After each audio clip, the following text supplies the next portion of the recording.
In 593 BC, a priest named Ezekiel is sitting by a canal in Babylonian exile. He has lost everything, his temple, his city, his vocation. And then the sky breaks open. A windstorm comes from the north. A massive cloud. Fire flashing back and forth inside it. And at the center of the fire, something like gleaming electrum.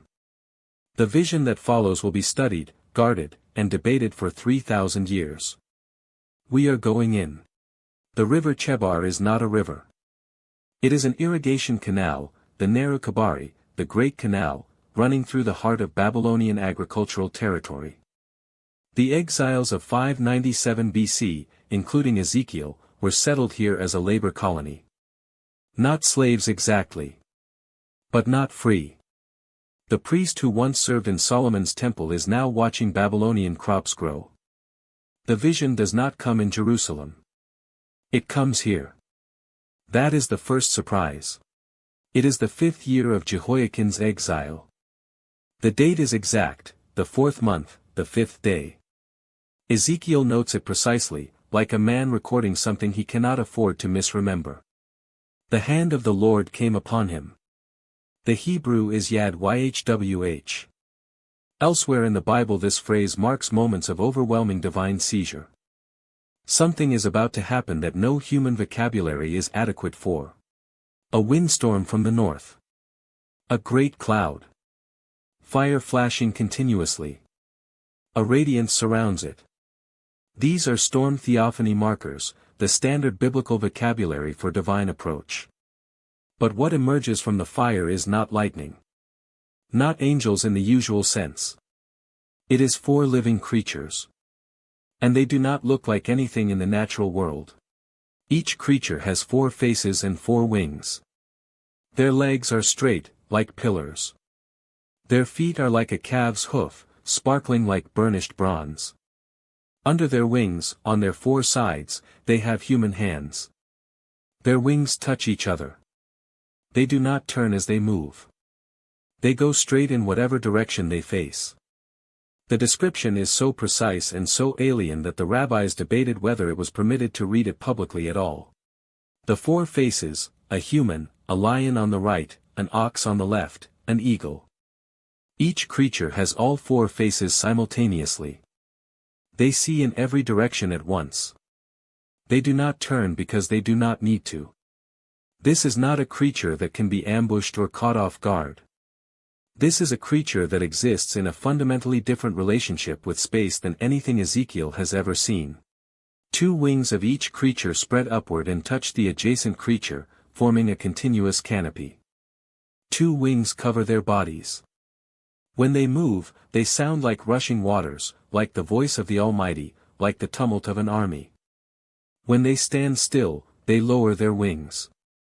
The soundscape of this vision is as disorienting as the visual. Ezekiel is not watching from a safe distance. He is inside it.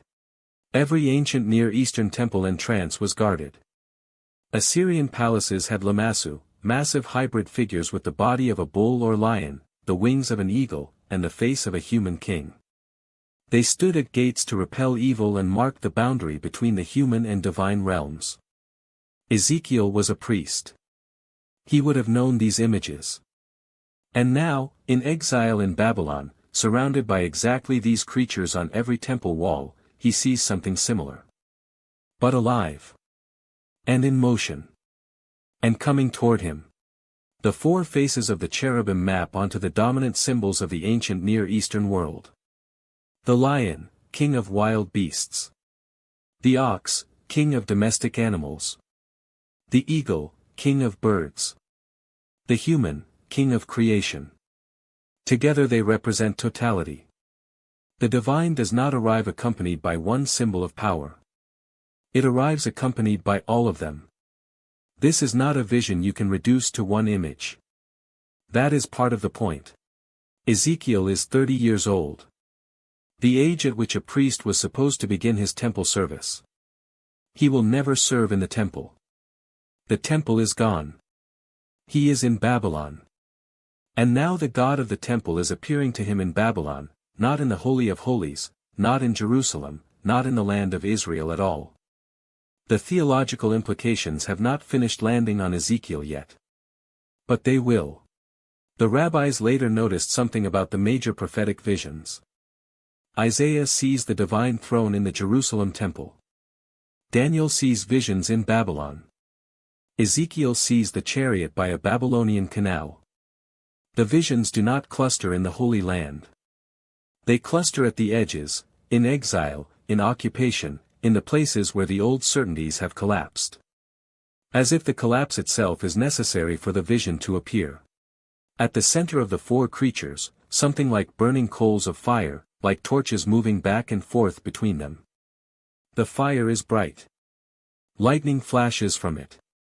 The Hebrew word for the gleaming substance at the core is hashmal.